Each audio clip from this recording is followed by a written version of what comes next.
अपने विषय पर थी, क्या कुछ पूरा किस विषय पे चर्चा हुई है? आज विशेषकर पाटीदार समाज के समाज सुधार के कुछ काम थे, कुछ एजेंडों के बाद हुए और अभी वर्तमान में विधानसभा चुनाव जो आ रहे हैं उसको लेके चर्चा हुई।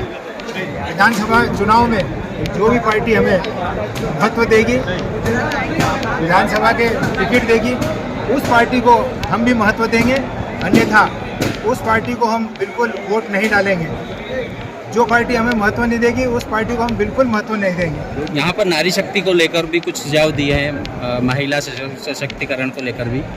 महिला शक्तिकरण में भी महिलाओं को आगे लाने का, चाहे वो राजनीति हो, सामाजिक हो, आर्थिक हो, व्यापार हो, सभी में महिलाओं को आगे लाने के लिए पूरा प्रयास करेंगे। आपका नाम और पद? कृष्णकांत पटेल, प्रदेश अध्यक्ष।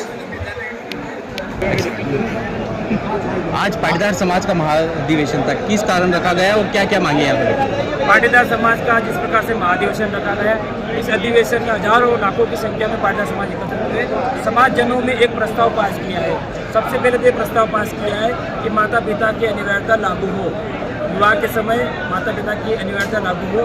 दूसरा, समाज ने ये तय किया है प्रस्ताव पास करके कि एक सरदार वल्लभ भाई पटेल बोर्ड का गठन किया जाए, ताकि समाज को भी कहीं न कहीं न्याय मिले।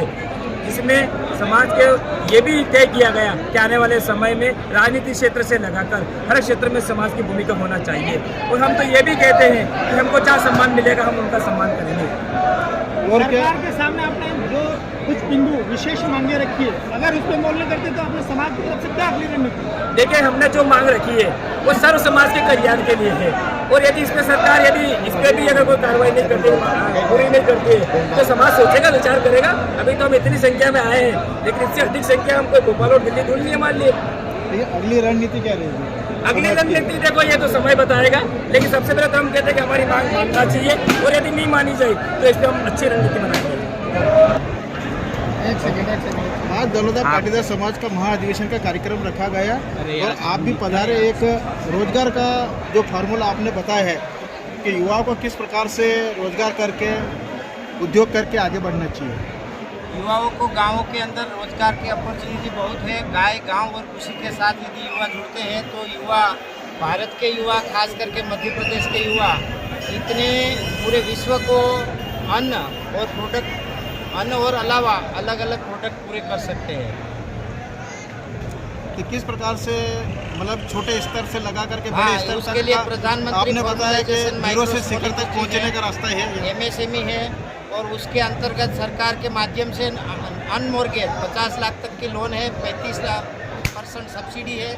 और उसके अलावा यदि हम FPO, फार्मर प्रोड्यूसर ऑर्गेनाइजेशन जैसी कंपनी बना के काम करते हैं, NCDC के तहत काम करते हैं, तो भारत सरकार की स्कीम है जिसके अंदर 10 करोड़ तक की सब्सिडी है। और यदि हम सब्सिडी भी लेना नहीं चाहते हैं तो किसानों के खेत के अंदर जो पैदावार, जैसे असगन, सतावरी, अकल करो, चिरायता, इस प्रकार के जो भी औषधीय प्रोडक्ट उत्पाद होते हैं, गेहूँ, सोयाबीन, उसका मूल्यवर्धन करके यदि किसान बेचे, डायरेक्ट बिचौलियों को ख़त्म करके यदि किसान से सीधा कस्टमर के घर तक जाता है, तो किसानों के बच्चों को, किसानों के युवाओं को कहीं बाहर रोजगार के लिए जाने की आवश्यकता नहीं है।